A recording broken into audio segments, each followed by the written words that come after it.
Welcome to the Hogsty. We're back from the bye week. Great day today as the Redskins hang on to beat the winless 49ers 26-24 at home. Stick around. We'll be right back.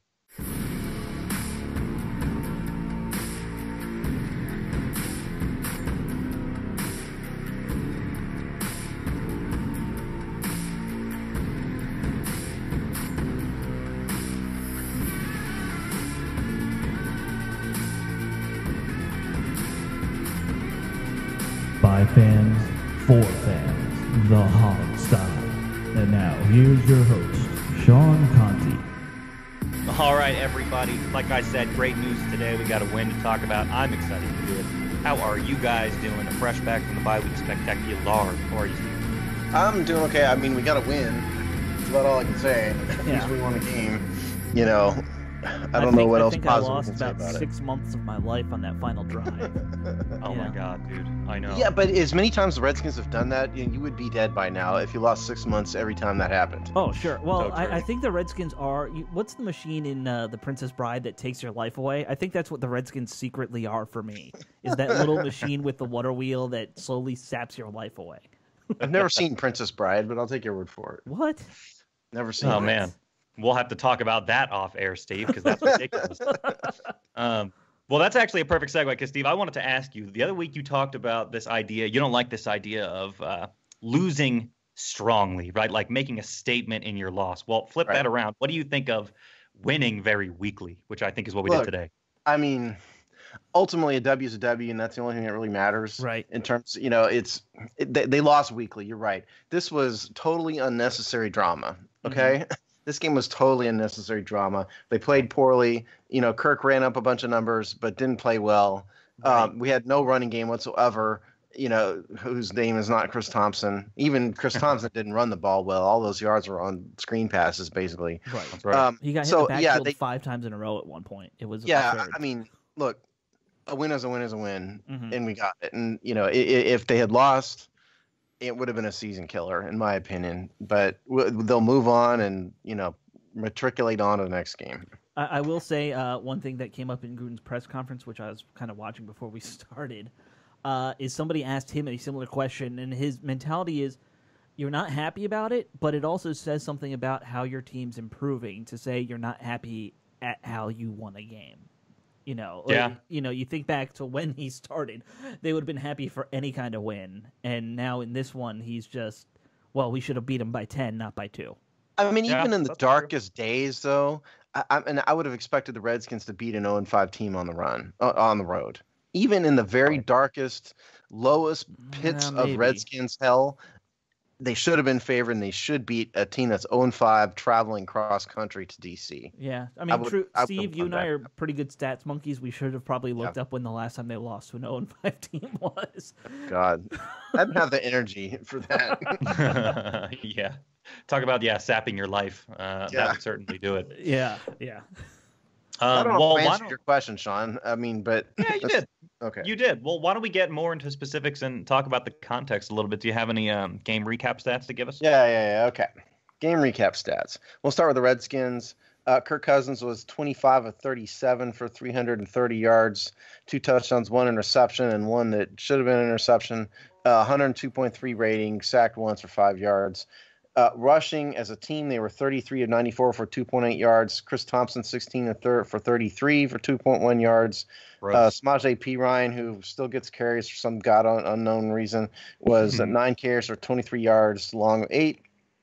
Mac Brown was 2 for 2 yards. That is receiving.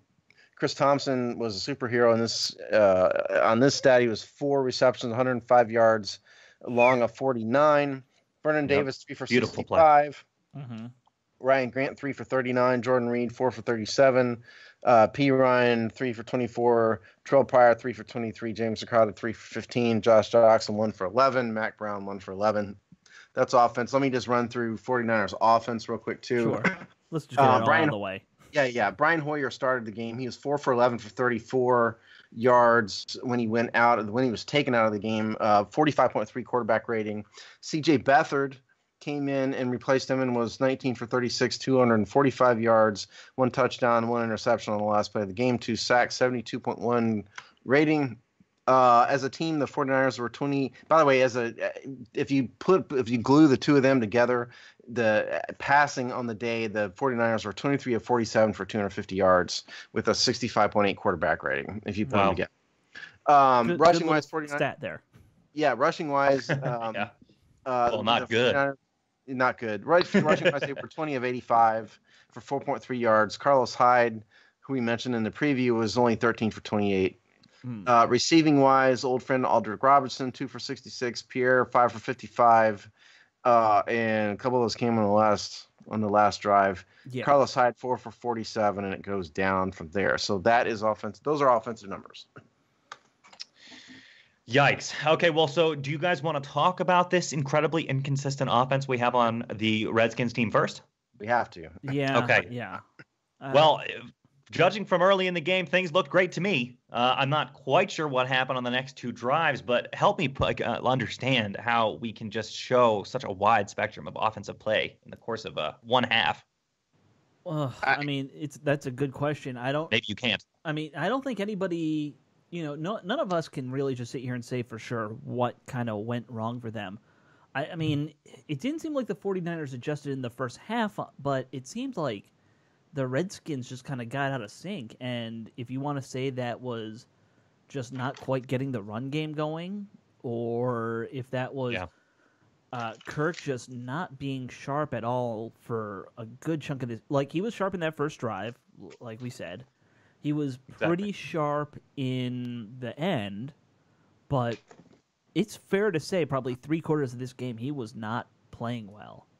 Yeah, I think it's definitely. Yeah, this is one of these games that he accumulated a lot of stats and a lot of numbers, and at the end of the year, that's all anybody's going to remember. But he did not play well this week. It was interesting to me in that the first drive, in the past couple games, Redskins have tried hard to establish the run. They've run inside the tackles quite a bit. In the first drive of this game, they didn't really do that. We had a couple. We had a couple inside runs, but we had mostly screen. We had a couple screen passes. On that to both the left and the right. I only counted one screen. I mean, there was the pass to Samaje Perine, but I don't. I counted two, but okay.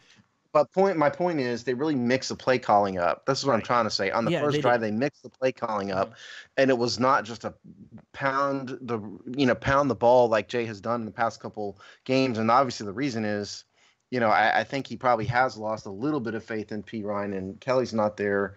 So what are they going to do? But that's what stuck out in my head in that first drive was the varied and mixed play calling, which I think kept the 49ers a little off balance. I think most of those runs in that first drive were also to Thompson. Perine had one run, one catch. Yes, exactly. So yeah, he did. So we've kind of talked about Thompson's role. He felt like he got a bulk of the workload this week, and I think that doesn't help him necessarily. If you're looking big picture. And I touched on this before, he had 5 runs in a row in the later half of the game where he just got caught behind the line of scrimmage and couldn't get free. Well, it's going to diminish his effectiveness when he does that. I know a lot of people out there saying he should start, and he's the best running back. But I really think that his ungodly level career yards per carry average is due to the fact that he's not an every down. If he was an every down back, I frankly don't think he would be that successful in that role. He's much better suited for the third down role. The truth of the matter is, we don't have a good feature back on this roster. Without Rob Kelly. Rob Kelly's the best one of those. I think he can rise to the level of like a B plus level back. But I think Perine isn't it. Mac Brown, for some reason, the coaches just won't give him carries. Right. And I mean, Steve, I've done those. I did those numbers the week before where Thompson was probably getting the bulk of the workload before this, but he was still only getting about 40% of the snaps. And that's not, him touching the ball. That's just him being on the field. I feel like this game, if I haven't gone back and looked at the numbers yet, and I don't think the Redskins have released, snap counts, but I'm guessing he's going to be in the 60, 75%. I think that overworks him. I think that that might be one of the issues we had on offense. Well, it's like, what else are they going to do? Yeah. The problem is, someone's got to be back there. I'm with you. Well, yeah, it's not only that though. I mean, you can really see we've been trying to glaze over the loss of Garcon and Jackson. Right. I think a little bit this season, but the simple fact of the matter is let's just be honest. The Pryor Doxson combo isn't working in terms of productivity right now. I think Pryor has yardage now. Yeah, and productivity right now. on the field. Yeah. I think Pryor has potential. I like the guy. Doxson, is basically a rookie. I get it, but the simple fact of the matter is they're doing basically nothing. Right. Doxson, you can't complain about the red zone production right now at this point, but that's about all he's good for. He's a red zone target. Yeah, the man had 11 yards, for a game. Right. He had the touchdown and, yay. But when you're talking about your number one, number two receivers, they basically get nothing but nominal production from them. And that's the reason why and Jordan Reed's been hurt. And that's why Chris Thompson is such a big part of the offense. Yeah. Well, I think especially through the first half, it seems what we really are successful doing is that intermediate pass or the short pass. And we don't have, in this game, watching Pierre Garcon play, it doesn't surprise me he did so well here so much. He's like the perfect possession receiver. He's the perfect guy to take that short pass and shed a couple tackles and keep going. Terrell Pryor's not ever going to lower his shoulders and, go into a hit like that. He's just never going to play receiver like that. No. And that's what we really need on this team. So I don't know. It just feels like a void that we don't necessarily have. It's a personnel thing, it seems like to me. No, it is. And I watched Garcon the whole time. I was like, I wish he was still a Redskin, just like looping in my head. But yeah, obviously it's not going to happen at this point. He's going to be in San Francisco for the rest of his career at this point. Probably. Oh, by the way, speaking of Garcon, somebody out there on Twitter asked us to keep up with Breland versus Garcon and take notes on it. Of course, there really wasn't any Breland and Garcon. Yeah. There was only one or two plays where I think they actually went to Garcon with Breland on him. Right, when Breland was actually on the field before he got hurt and everything. So before I forget, we tried, but it wasn't much of anything. Well, I will say this. Garcon's first pass to him, Breland was on him, and Garcon dropped the ball. Yeah. It went over his head or something. I can't remember quite what happened, but so Breland 1, Garcon 0 on that. But after that, I don't think they. Yeah, it was basically a big nothing. Yeah. I didn't mean it gets distracted off the Redskins. No. I think it's something. I remember seeing that on Twitter. So good for you to bring it back up. Yeah, but let's talk. We need to talk about the run game because I think it's ironic that Jay Gruden, now that he's calling the plays directly, is clearly trying to run the ball more. Right. But this version of the Redskins team is the worst rushing team he's ever had since he's been here. It's kind of ironic that he wants to run the ball more now finally, and he can't do it. Well, when we did the pregame show, Steve, we kind of talked about the numbers. The one thing San Francisco was good at statistically was stopping the run. Their yard per play was 3.6 a carry before this, and it's probably but we underperformed that. Yeah, we did, but we also knew without Rob Kelly it was going to be tough because P. Ryan's a 3-yard a carry guy average, and Thompson. You want Thompson catching the ball. You really don't need him running with the ball that much. Maybe a couple outside plays every game, but I don't think Thompson should ever be running between the A and the B gap. This just not on a regular basis, at least. And I think they were doing it way too much this week. They really need Rob Kelly back. They do. They really do. If he's not going to be healthy, you got to give Brown more of those touches. You got to use P. Ryan in the right situations. And use Thompson in the right situations. These are all guys who are role players at running back. They're not starters. Yeah, I think if Ryan Grant has naked pictures of Jay Gruden, I think Mac Brown must have dated and dumped Jay's daughter, or something. That's because he had one carry. You said 2 carries. 2 carries. Yeah, not much. No, because he's done something to get in the doghouse. I just can't believe that this coaching staff thinks so much of Samaje Perine. No, I can't either. Look, I don't think Perine had a terrible game this week, but not great either. Well, by his standards, it wasn't terrible, but he still averaged 2.6 yards a carry. Right. Yeah, that's which is bad. By his standards below average. Sorry, I was just going to say it's kind of interesting, too, that he got so many targets through the air. He got kind of even targets with the rest of everybody else. Yeah, he did. I even got 3 targets. Well, I will say on the touchdown, it looked like he was Kirk's 3rd or 4th read. If you go back and watch that, Kirk was scanning the whole field. Okay, P. Ryan's over in the slot finally.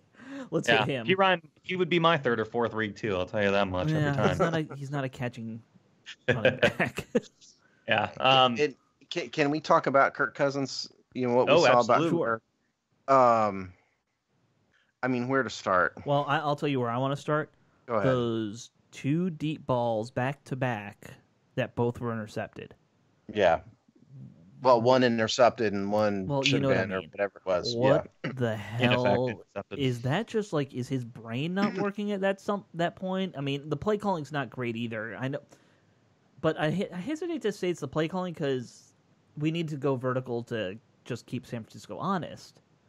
But those were 2 of the worst throws Kirk's made all year. I wonder if the first one, the one that was an interception that was either yeah. I wonder if that one was either miscommunication because it was so far off. You know, it looked like the receiver was either in the wrong place or Kirk threw it to the wrong spot because it was such a horrible pass. So I'd like to hear him speak about that or watch the all 22 because I bet you there's going to be some problem like that. Otherwise, that was just the worst pass he's ever thrown. Yeah, one or the other. Yeah, I'm with you there. But the second one I don't think is excusable either. Did you notice on the second one that Chris Thompson was wide open in the flats on the right side? I saw people saying that. I didn't notice it myself. I did. But, I saw it. He was wide open. It would have been a good 10-yard gain roughly. I feel like it's just what we say it every week. It's just the deep threats on this team and Kirk are just not on the same page, and that's why we get so much more success with that intermediate ball, and that's why we get so many of those calls dialed up. It feels like. I mean, they're not on the same page. They're not on the same page all game. You'll have one eventually with like the Davis not touchdown. What was that? A 50-yarder? Yeah. Where Davis just got down the seam and got open. I mean, that was a beautiful play. It was absolutely. And a lot of these yards were yak too. Let's also say that. Sure. Oh, true. But I still consider that a good deep throw. I mean, that was probably 25 yards through the air to begin with. It was. Absolutely. Although like in the second drive, he threw that pass downfield to Grant under pressure and it looked to me kind of panicked, threw it off his back foot and floated the ball. Good quarterbacks. Everybody has a bad throw, but good quarterbacks don't do that. Yeah. Step up, maintain your balance, maintain your footwork. I will say they were getting some good pressure on him most of the game. They were blitzing 7-8 guys quite a bit. And Trent gave up a sack too. Yeah, he did. Temperature check on Kirk Cousins right now at this point in the season, guys. Significant portion is now over. What are we doing next year? I'm still probably sticking with Kirk. I mean, I don't think my opinion of him has changed. I don't think he's ever going to be elite, but he'll be a Matt Hasselbeck type. He can manage his team for 4 or 5 years. Sure. Yeah, I mean, for me, I'm kind of, in terms of what I think about Kirk, I'm probably in the same place as I was before. I don't think he's great. I definitely think I think the time to re-sign him was this past offseason. That's the problem. That's the bigger issue, of course. Because just as tough as it's been for this team to find a good quarterback, I mean, it really says something when I said this on the preview show a couple weeks ago. When it comes to Redskins quarterback records, it's basically the big three of Sammy, Sonny, and Joe, and then Rippon and Kirk are the next two, and it's everybody else. And this guy's only been really starting for 3 years now, and he's already he's already up that far. It says something about the lack of quality in the Redskins quarterbacks. And so, I mean, from that respect, I think they need to keep him. But, now that they've franchised him a second time, I just think he's going to be unaffordable. And, I think you almost kind of have to let him go. That having been said, Bruce Allen is dumb, and, watch him try to pay a fortune now when he didn't have to. I think the whole contract side, we're going to be spending all offseason debating that. Yeah. Oh, I know. That's what I said. Yeah. I can't wait to see how these opinions change too, is because we have plenty of football left to play. But just want a temperature check to see where y'all are at right now. I'm with you. My temperature check is, he had a 102.3 quarterback rating, but this was not a good game. No. Yeah. No, you're, like I said, the whole second quarter, the whole third quarter, and a chunk of the fourth quarter and the first quarter were not good for him. No. Yeah. And he got lucky on the interception. It wasn't, it probably should have been intercepted. And there were, most of the yards, you went through the numbers. It was all screens to Chris Thompson. That was a third of the offense today. Let's review. Okay. I'm not going to read all these numbers again, but Chris Thompson, 49-yard pass, right? Right. I was going to talk about this. The screen, and that was what, maybe 45 of that was on Thompson as Yak. Sure. The Vernon Davis play of 51 yards, that was probably 30 of that was Yak. Sure. I mean, there's a good chunk of these yardage that was because of what the receivers did with the ball. I mean, know what? Chris Thompson's 100 yards that you said he had, I would say 90 of that is Yak at a minimum. Yeah. And let's not forget that we're not the only people to see that. A couple times we dialed up screens to Thompson this game, and they sniffed it right out, and it went nowhere. That's well, when you run 52 of them a game, eventually they're going to stick them out. Exactly, and that's going to hurt them too. I wanted to say about that specific play. Great work to whoever was. I don't think it was. I didn't see who it was. But someone's really sprung him loose on that with a double block there. Blocked at the line and then double back, shed his block, went back, got another guy upfield. Really sprung him loose there. It was an awesome play. Can we talk about the most bogus referee reviewed call in the history of football? You want to get to the Vernon Davis thing? Is that? I can't take it any longer. I just can't stay silent about it. I mean, I'm trying hard not to be a homer, and I will say this: I watch this game. For those of you who've been listening to the show, know I'm not in DC, and I have to go to these crazy sports bars, blah blah blah, to watch some of these games. I was sitting in a sports bar without the sound, so I didn't have the benefit of what Mike Pereira was saying or any of the announcers. Just looking at it, and I still haven't heard it, and we haven't talked about this before the show. So what I saw of it, to me, was that Davis's butt was on the ground and his elbow was on the ground when the ball left his control, which would tell me that it is not a fumble and he's down. That's the way I looked at it. It looked pretty obvious on the tape. Well, I agree with you. I think he was down, and I think logic would dictate he was down. But if you're watching the video, it's just very hard to tell. Are you seeing a ball? Are you seeing somebody's arm at points? Because there was just so many guys around him where you don't ever have a great view of the ball. So I think that was their defense for why they kept the call what it was. But again, I'm with you. I think he was down. But and I think you guys would know us well enough to know that if we thought otherwise, we would just tell you. Oh, sure. We're not being homers about it. That's really what I thought about it, and I thought it was a bad call. No. People were complaining about the helmet-to-helmet call on Nicholson early in the game. I'm like, no, that's helmet-to-helmet. I don't. But I don't know. Look more like listen, helmet to shoulder. No, it's not only that, but different play. I'm about had it with the disparity in these calls. If you're going to call this helmet to helmet on the defense, the 49ers offensive player intentionally lowered his head directly into. We see that all the time. Well, you're talking about the Garcon hit on Nicholson later where his helmet came off, right? Which one are you talking? Yeah, I'm talking about the one in the first or second drive where Nicholson hit another receiver in the helmet, and he also injured Fabian Moreau I'm sorry, McClure. That's the one. But I'm with you. Garcon lowered his head into Nicholson. That's 100, and they really need to figure out a way to call that on the offense too. And it's supposed to be a penalty. It's supposed to, but they never call it ever that way. Never. Regarding the Davis play. There was a lot of still images. Our man Mark Bullock on Twitter pointing it out. I think everyone kind of agrees that was a big miss by the refs. What did Bullock pretty have to say about it? Just that it was lots of still images of his hand down before the ball being stripped out. I mean, down by contact. What everyone's saying, and I think I agree. I agree completely. Yeah, but I do understand. I agree that it should have been, but I also, looking at it, can understand why they're not sure because it's not like you ever have a clean view. Exactly. I get that. And this is all in retrospect with other cameras and other angles and people zooming in, whatever. But still, I don't know. It was close. Do we want to talk about good old defense? Yeah, let's switch sides. Can I get into something on the defense if we're talking about little things that just are irking us?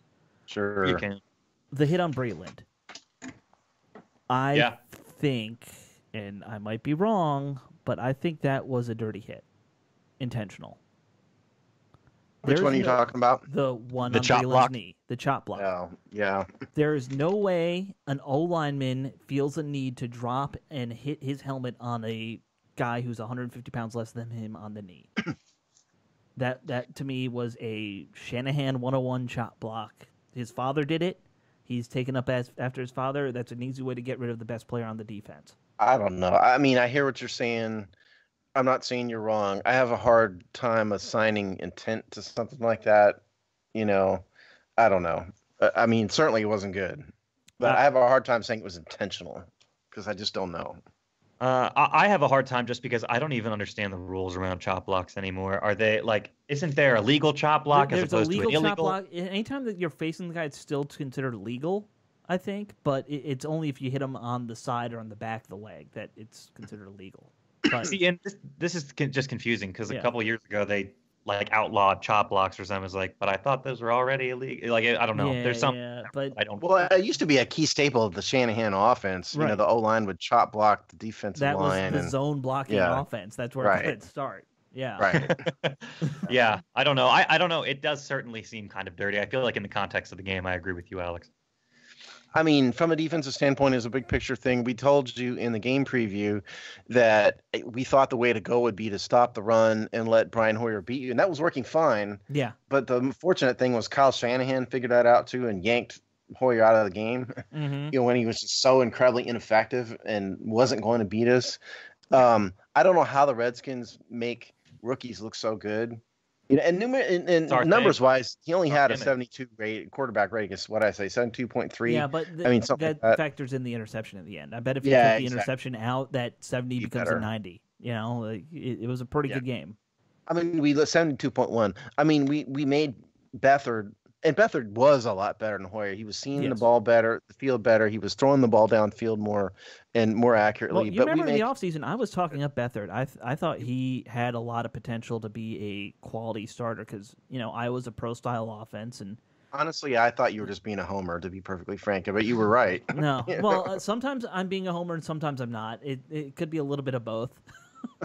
Well, you know, they killed themselves with penalties too. Right. On that line, you know. My obsession with Brett Rippon might be more homerish than it was with Beathard. So That's I super. was gonna say it was going to be Britt Rippon's daughter, but who was also a quarterback. That's in the just Walls race. understandable. That's Yeah. an understandable. I have an obsession. obsession with her too for a different reason. Yeah, I don't know.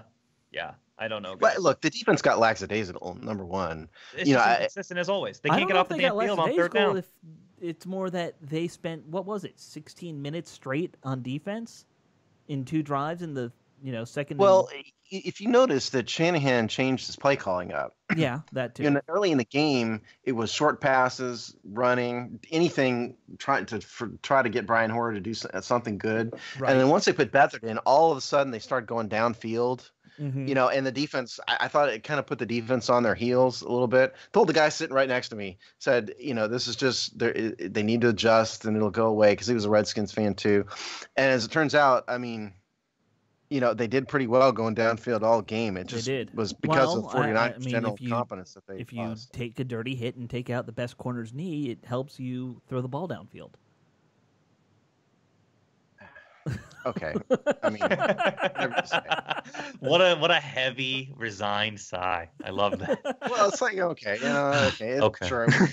Whatever. Who knows? Yeah, I don't Sometimes know. I'm a smart ass. That's what I noticed most, is that once Shanahan changed his play calling up, which he was able to do because Beathard was in the game, that changed the entire tone of the defense. All of a sudden, our injured secondary was kind of put on their heels. Yeah. We did get a little bit of pressure on Beathard, but considering as a rookie, we didn't get to him nearly enough. No, I think we got what? Ioannidis got a sack, and did Kerrigan get a sack? Ioannidis got a sack. 2. Let me give you the exact numbers. I think the answer was 4 total. But let me. Did Matter of Ioannidis fact, get let me give you defensive numbers here real fast. Okay, dang, yeah. Okay. First of all, Zach Brown led in tackles, 8 tackles, 6 solo. Quentin Dunbar, 8 and 6 also. Breland, before he went out, 6 tackles. Monte Nicholson, 6. DJ Swearinger, 6. It goes down from there. Matt Ioannidis had a sack and a half. They credited Preston Smith with the half sack on that play. Oh, okay. And where is Kerrigan? Okay, Kerrigan I could have sworn had that Kerrigan. great sack. I could have sworn he had 2, but obviously he had 1. So Yeah. 3 sacks. I was wrong. So 3 sacks. Okay. Kerrigan had that So that's- really nice one-on-one sack there where it was looking like a busted screenplay and he got to Beathard. That was a great play. Well, and Preston Smith had just a classic form tackle hit on Hoyer there, in in the the beginning, first. yeah, when they collapsed the pocket on him. That was Yeah. I mean, this defense, at least the front seven, it's night and day better versus what we've seen before. I think we've all realized that. I'm worried about the secondary at this point, especially just all the injuries. Yeah, I mean, Breland, they said sprain, MRI tomorrow. Hopefully you're getting him back next week. I doubt Just go over all the injury. You have the injuries, Alex. Well, I don't have them all, but the big two were Breland and Allen both have knee sprains and are getting MRIs. Nicholson had a shoulder injury, but considering we saw him go back in, I'm assuming he'll be okay. Swearinger was out for a play, but he came back. Yeah. Swearinger got hurt. Moreau got hurt. Stephon McClure got hurt. Got hurt. Basically, Quentin Dunbar is the only healthy secondary option we have right now, which ain't that bad because Dunbar, I mean, I think we all could say he played a great game today. Yeah, he did. I mean, the biggest fear is that for next week, which is Philly, Eagles, right? Yeah. You know, on Monday Night Football, no less. Isn't it Monday night game? Yep. Yeah. Somebody I help. mean, they're going to have the field day if these guys don't get healthy. Well, we're gonna be out. I mean, Norman is gonna be out. Yeah. And almost, if Breland really has a knee sprain, he's almost certainly going to be out, I would assume, too, unless it's something very mild, and it didn't, frankly, look like it was mild. No. So we're going to be down on the knee. It's going to hurt like hell. Apparently intentionally. Well, I don't know. I just think it looked dirty. No, I mean, point is, we're going to be down to, you know, Fuller's going to stay in the slot, so we're down to a Dunbar-Moreau starting combo against the first-place Eagles, which doesn't bode well. Well, no, it doesn't. Moreau certainly blew that one at the end to Robinson. I wanted to ask about that, how someone gets so damn open. Well, wait, did Moreau make the big interception in the end, or was that Nicholson? Oh, that was Fuller. That was Kendall Fuller. Oh, that was Fuller. Sorry. Yeah. We have so many young corners. I need to start learning their numbers better. Yeah. I know. It was so confusing in the offseason when we had like 73 defensive backs on the team. Yeah, I don't know. I don't quite understand how somebody scores such a wide open touchdown with about 2 minutes left on the clock. They went deep, 45 yards. Where the hell was the safety? Exactly. I mean, it looked like they were playing a single safety at that point. Like, they Nicholson were, was the only guy deep, which doesn't make any sense to me. Like, shouldn't you at least have two safeties deep in that situation? Well, that's what I'm thinking, you know? We're going to have to watch all 22 on that one and see what happened. It was too hard to tell, but one way or another, there should have been safety help somehow, it seems to me. Yeah, well, it seems like the corner definitely kind of did the whole thing where he glances back and does the whole wave thing to This guy's yours now. Yeah. Yeah. It's not my fault anymore. Whatever happens. That's what I think so I think it's safe to say overall that, I mean, the secondary, the injuries are becoming a very serious problem. You know, like you said, the only guy who's not hurt is Quentin Dunbar. Yeah. Yeah, it's a real issue at this point. Yeah, so we have to Fuller, hope these guys I don't know go. if Fuller is banged up or got hurt. I don't remember if he got hurt this game, but it seems Probably. like everybody. Yeah. Yeah. He most likely got banged up a little bit. Yeah. Go ahead. What else we got on defense? Well, Matt Ioannidis. You know, who would have thought last year that Alex's boyfriend, Matt Ioannidis, would go from a guy who looked like he didn't belong on an NFL team in fact wasn't on an NFL team. He was on a practice squad.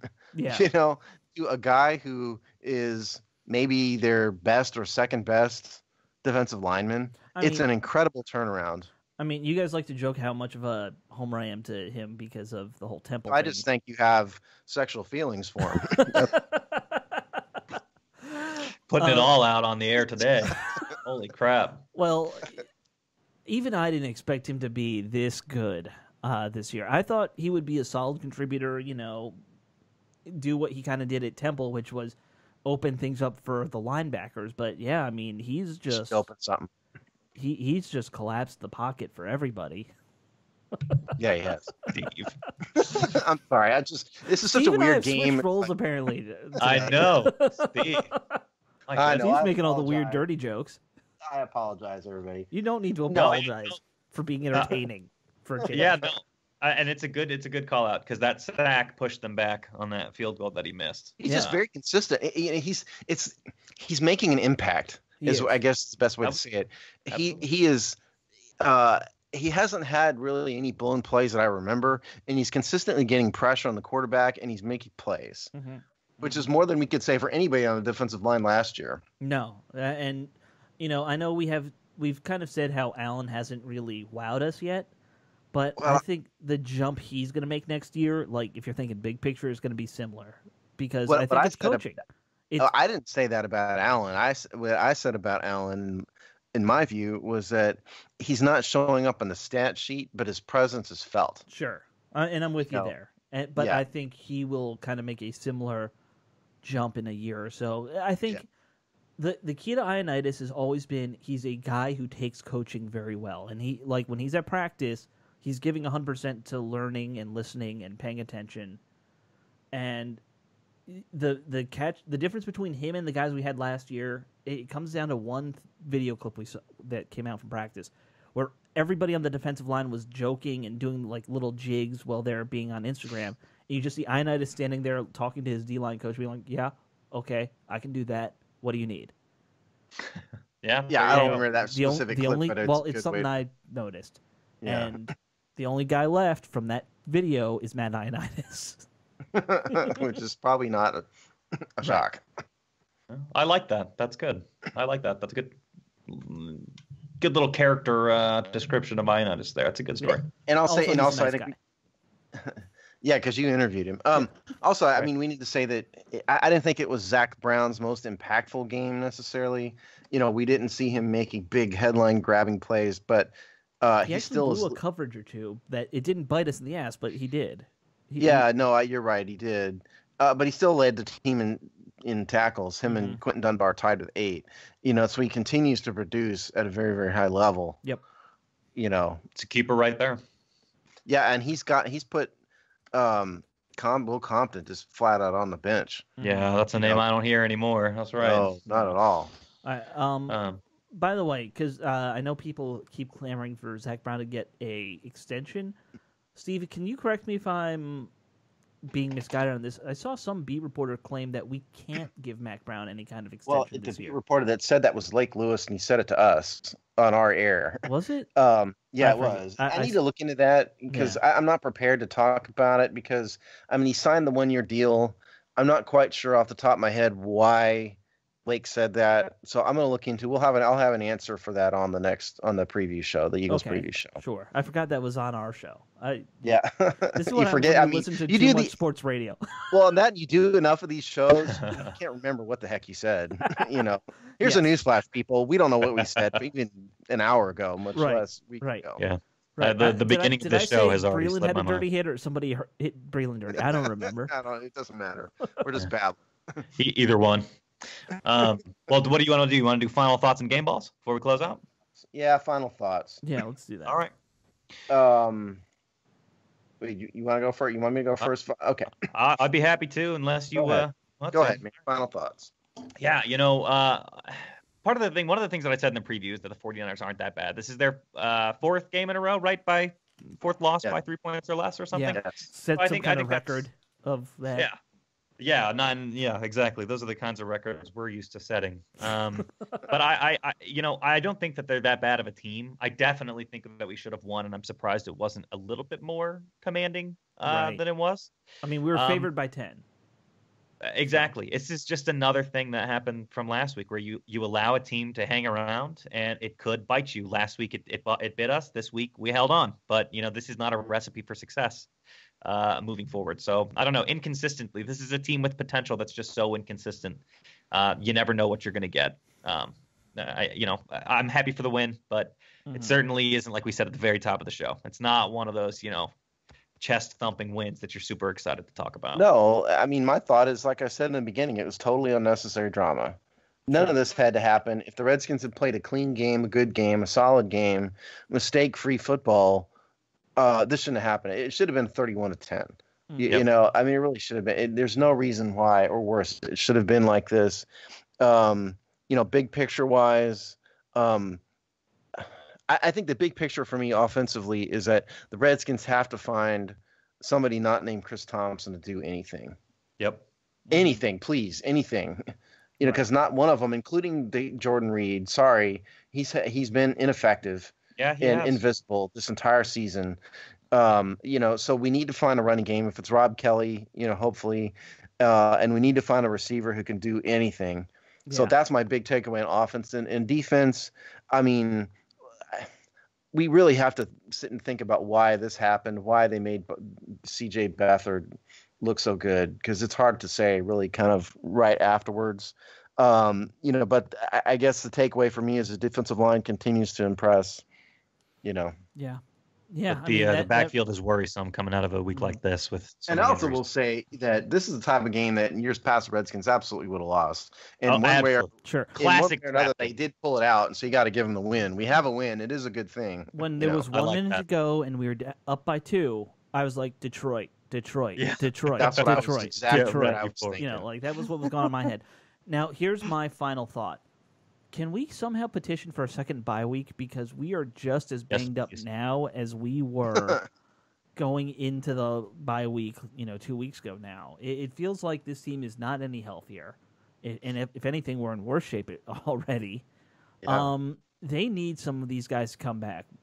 I don't know what's bugging Rob Kelly. You got to tough it out, man. We need a running game. I don't know. I don't think there's any way to get Josh Norman back on the field. Are they going to draft another running back, you guys think? I think they're going to have to again next year, yeah. But something's got to give, that's for sure. Yeah, but I don't really necessarily know if that's in the cards for them or not. What's the guy up there at Sexual Assault U, Saquon Barkley? Oh, the one that everyone's going nuts about? Yeah. Yeah, I mean, he's not going to be available. No, he's going to go in the top 15 probably. Hopefully, we're not drafting there. But damn, y'all getting started early on the prospecting for next year's I'm draft. just talking off the top of my head. I mean, do they need to spend like a first-round draft pick on a big-time back? I don't think they need to spend a first-rounder on it. I think they need to find. They need to find a guy who's Chris Thompson too, because this team only really works with his speedy receiving. I disagree with you. I think they need a tandem. They need a guy who can be effective inside the tackles. And again, maybe it's Rob Kelly, because I like Rob Kelly. Right, but they have 3 guys who fit that mold, and none of them seem to get it done. The coaches don't like Mac Brown. Well, and that's a whole different. For whatever reason, they don't like Mac Brown. And Samaje Perine isn't getting it done so far. Right. So we can address that in the offseason. We'll talk about that later. Yeah. My larger point is they need to figure out how to get guys on through these games healthy, because frankly we're down to 4 corners and defensive back, safety. Like, we don't have any depth right now in that position. I don't know if they are going to make a move this week to try and bring somebody in, and maybe you have to say to and I don't know who you depends on the injuries, and and we have a practice squad still, so and I don't know if anyone's injured enough where you can put them on IR or on the PUP list or anything. That's the other thing. We'll have to see. Come on Monday. It's a conundrum what they do in the secondary. So that would be my takeaway from the game.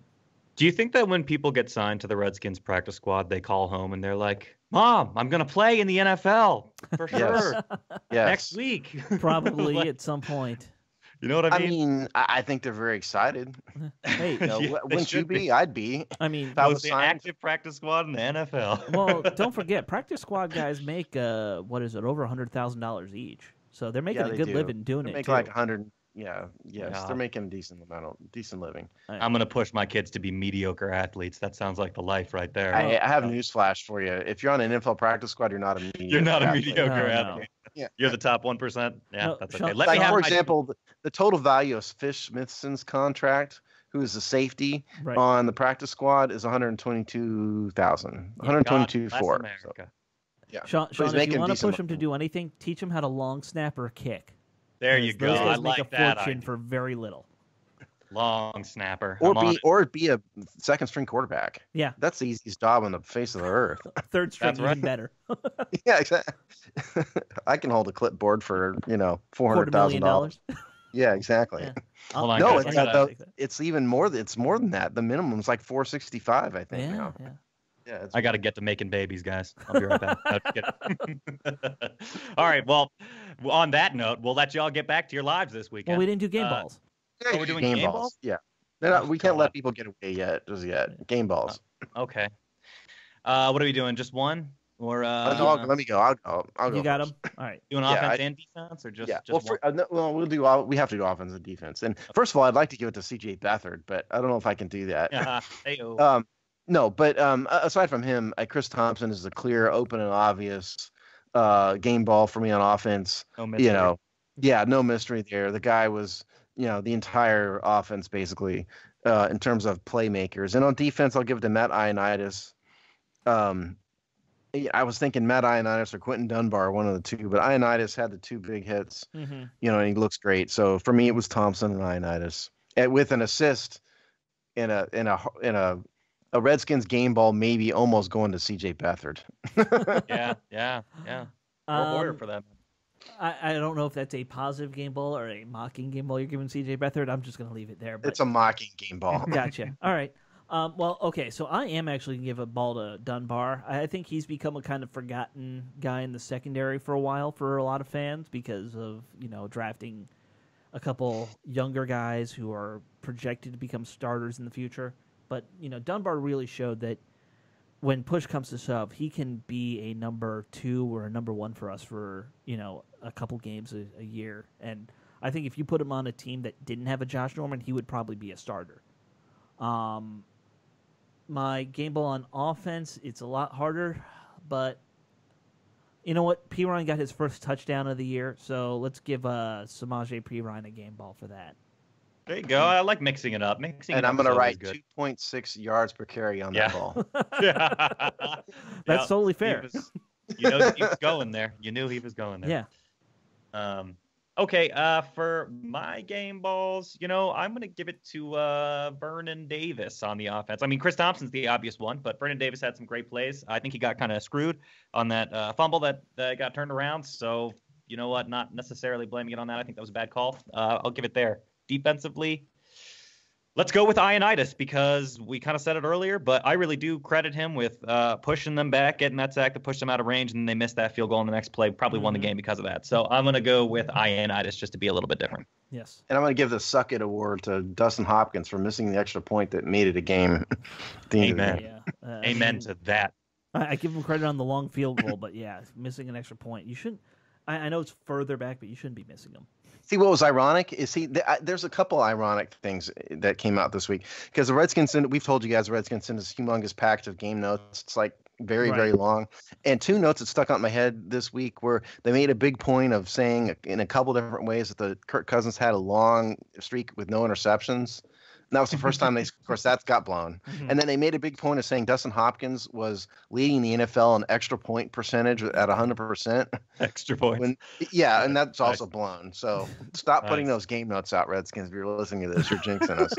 Tony Wiley is jinxing the team. Yeah, it's like right. All right, well, on that's that funny. Note, any other final thoughts? Go Dodgers. Is that is too soon? I'm actually going to say go Astros. So, boo. Well, and I'm gonna say enjoy your off season. Enjoy the rest of the season watching football from your couch, Aaron Rodgers. Ooh. Love you. Oh man, enjoy your broken collarbone. Yeah, have fun. Sorry, that was mean. Sorry, any Packers fans that might have accidentally clicked on this video. But what the hell are you doing here anyway? Get out of here. We will leave it at that and let you all get back to your weekends. Check back on thehogside.com. We're going to have a recap in written form as well. So you can always check back for our thoughts there later this week. Anything else, guys? It's going to be Monday before they hear it, so their weekend's going to be over. Well, I hope you had a great weekend. Thanks, Pass Sean. All right, guys. We'll get back with you next week. See you later.